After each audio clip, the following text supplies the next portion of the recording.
On se retrouve pour la première vidéo du challenge sur 31 et aujourd'hui on va voir 3 ETF pour investir sur du long terme sur son PEA.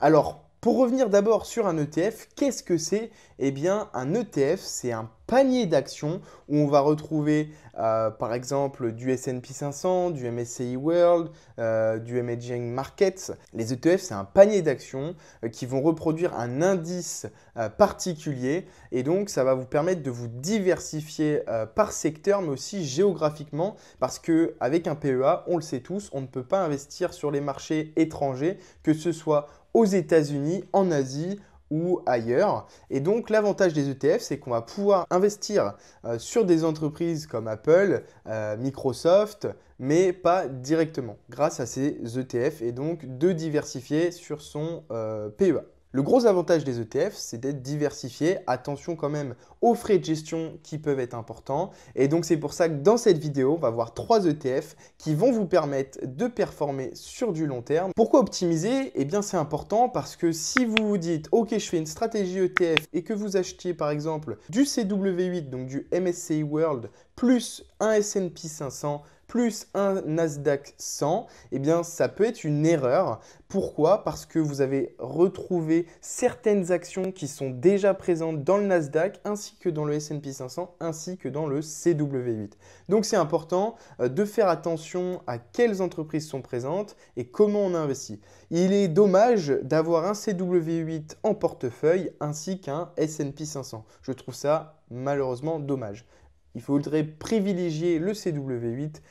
Pourquoi? Parce que ça va permettre d'optimiser les frais de gestion tous les ans. Parce que si vous avez 2 ETF, eh bien vous allez payer 2 fois les frais de gestion pour des mêmes actions que vous avez peut-être déjà.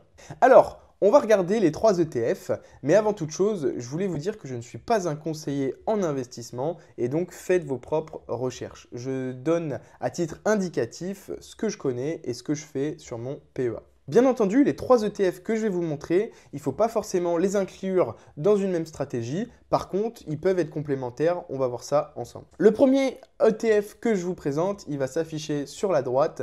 C'est le Lyxor PEA Inde MSCI India capitalisant. Alors, je ne l'ai pas précisé, mais c'est vrai que dans les ETF, vous avez des capitalisants ou des distribuants. En fait, la grosse différence, c'est que les capitalisants eh bien, vont réinvestir les dividendes chaque année, alors que les distribuants, eh bien, ils vont distribuer les dividendes. Et donc, sur votre portefeuille, vous allez avoir des dividendes qui vont être reversés sur votre portefeuille tous les ans et donc avoir peut-être 100 ou 200 euros à la fin de l'année dans votre poche que vous pouvez faire ce que vous voulez avec. Alors que le capitalisant, lui, non, vous n'allez pas voir cet investissement-là dans votre poche en termes de dividendes. Par contre, ça va se réinvestir sur le marché et donc, en général, de meilleures performances puisque l'argent ne sort pas de l'ETF. Et donc pour cet ETF Inde, en fait, il reproduit donc le MSCI India, donc c'est l'indice de référence de l'Inde. Et donc on peut voir qu'il a 0,85% de frais de gestion, ce qui est plutôt cohérent. Ça fait partie de ceux qui sont chers, mais par contre, il y a un gros potentiel puisqu'on sait que l'Inde, c'est un pays porteur et donc il va y avoir de belles perspectives dedans. Moi, pour ma part, dans mon portefeuille, j'ai cet ETF à autour de 15 à 20% de mon capital parce que j'estime que c'est un très bon ETF et de plus que l'Inde est quand même un très gros pays et qu'il va certainement y avoir de belles perspectives par la suite. Alors, en termes d'encours sous gestion, on est à 70 millions d'euros, ce qui n'est pas énorme hein, finalement pour un ETF, mais pour un spécialisé sur l'Inde, ça reste cohérent. Aujourd'hui, la valorisation de cet ETF est à 26,61 euros, ça veut dire qu'avec moins de 30 euros tous les mois, vous pouvez acheter cet ETF en DCA. Le DCA, pour ceux qui ne le savent pas, c'est le fait d'investir tous les mois sur une action, sur un ETF ou sur de la crypto-monnaie ou d'autres investissements. Alors, si on regarde un petit peu la composition de cet indice, eh bien, on peut voir que vous avez de grosses entreprises, notamment dans le secteur de l'énergie, où vous avez 8% de Reliance Industries, qui est une entreprise en Inde. Vous avez aussi de la finance, des technologies, des services à la communication et des biens de consommation ainsi que de l'industrie. Donc si on regarde un petit peu, on a 25% de finances, 12,93% de biens de consommation, 11% de la technologie, 10% de l'énergie, 10% de l'industrie, 10% des matériaux, 5% de la santé, des services de collectivité, des biens de consommation non cycliques et autres. Donc on peut voir qu'on est quand même très bien diversifié avec cet ETF. Si on regarde maintenant la performance depuis 10 ans, eh bien, on se rend compte qu'il y a quand même une performance de 158%, contrairement à 200% de l'indice. Donc on peut voir qu'il y a quand même un delta de différence.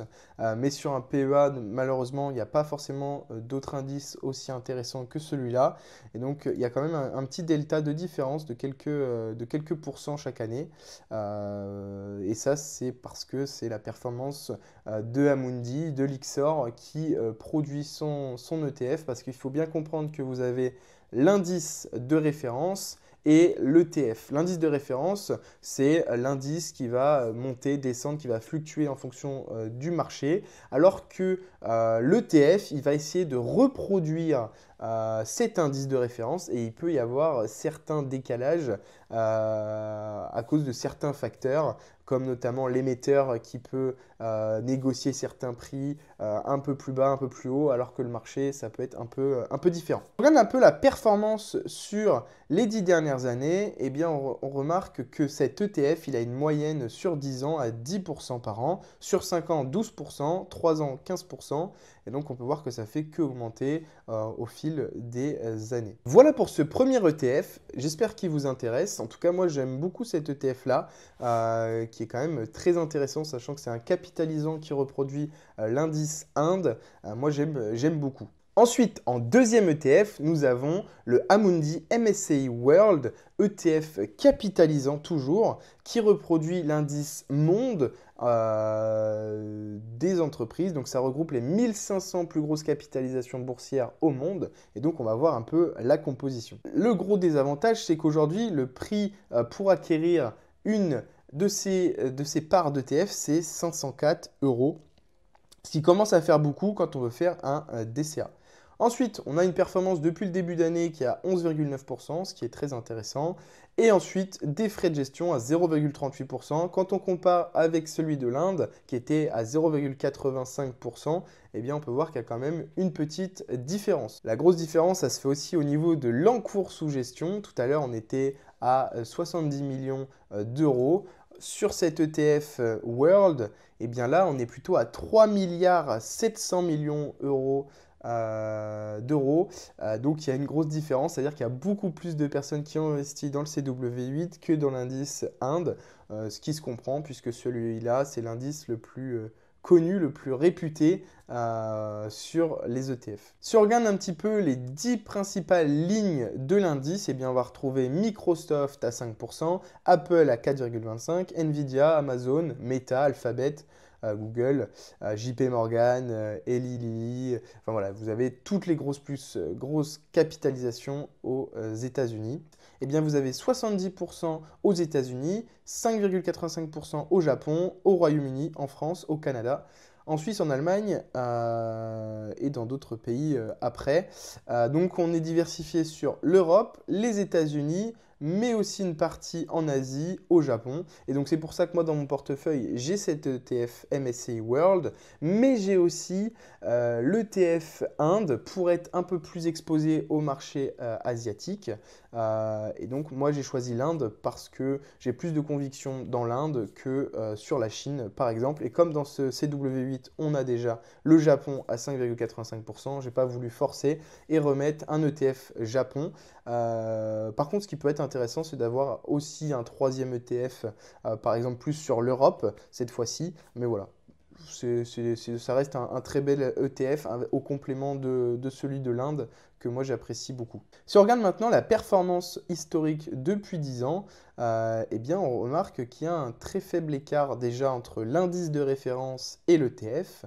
Donc ça c'est très intéressant, ça montre vraiment qu'ils sont très proches et donc que vous n'allez pas perdre énormément de pourcentage de rendement sur 20-30 ans. Donc ça c'est vraiment un très très bon point. Donc si on regarde un peu, clairement, sur les 10 dernières années, ça fait à peu près du 12% par an, ce qui est juste très très bien. Et donc ça c'est vraiment pour ma part le meilleur ETF puisqu'on est diversifié au niveau du monde, au niveau de toutes les entreprises dans tous les secteurs et bien entendu un ETF qui est connu et reconnu depuis 10-12 ans comme l'indice de référence pour le CW8. Voilà, moi le seul défaut que j'ai sur cet ETF-là, c'est bien entendu sa valorisation qui est aujourd'hui à 504 €. Et donc quand on veut acheter une part de cet ETF, eh bien ça coûte un petit peu cher. Je n'ai pas parlé de l'ETF d'iShare qui lui a le même indice mais à 0,25% de frais de gestion, un plus faible en cours sous gestion. J'en ai pas parlé, pourquoi? Parce que je ne suis pas investi sur celui de iShare, même s'il reste très intéressant. On n'a pas trop de retour sur cet ETF, donc à voir. Je pense qu'il est un peu tôt encore pour basculer sur cet ETF-là, mais je le garde précieusement dans ma watchlist parce que je pense qu'il est plutôt intéressant, surtout que la part elle coûte 5 €. Donc pour faire un DCA, c'est beaucoup plus facile. On se retrouve maintenant sur le troisième ETF qui est le Amundi MSCI Emerging Markets, toujours en capitalisant. Donc cet indice il reproduit les pays émergents, donc on va retrouver la Chine, l'Inde, le Brésil, enfin tous les pays émergents et donc il est plutôt intéressant puisqu'il a 0,20% de frais de gestion, ce qui est quand même très faible. Vous avez une performance depuis le début de l'année à 9,88%, ce qui est en dessous du CW8, mais vous avez une valorisation à 4,99 €, ce qui est très bas, donc c'est plus facile pour investir dessus et vous avez un encours sous gestion qui est colossal. On parle de 3 milliards 119 millions, ce qui est énorme par rapport à l'ETF 1. Alors, si on regarde un petit peu les 10 principales lignes, eh bien, vous avez Taiwan Semiconductor à 8,51%. Ensuite, vous avez Samsung, Alibaba.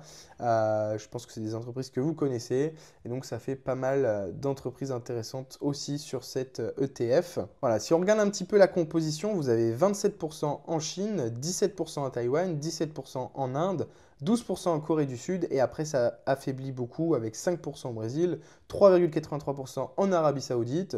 Mais donc avec cet ETF, vous êtes aussi diversifié sur pas mal de pays et pas mal de secteurs. Si on regarde un petit peu la performance sur 10 ans, on est assez bas, on est à 5,18% parce que ça a du mal à décoller, les pays émergents, clairement. Je pense que pour une stratégie ETF, il faut privilégier, à mon avis, sur un portefeuille au moins 60%, je parle pour la partie ETF bien entendu, il faut au moins 60 à 70% de l'indice monde ou S&P 500 et après faire des choses un petit peu plus exotiques avec 10 ou 15% sur l'Inde, 10% sur l'emerging markets ou sur d'autres secteurs qui nous intéressent, que ce soit le secteur bancaire, l'industrie ou tout type d'ETF.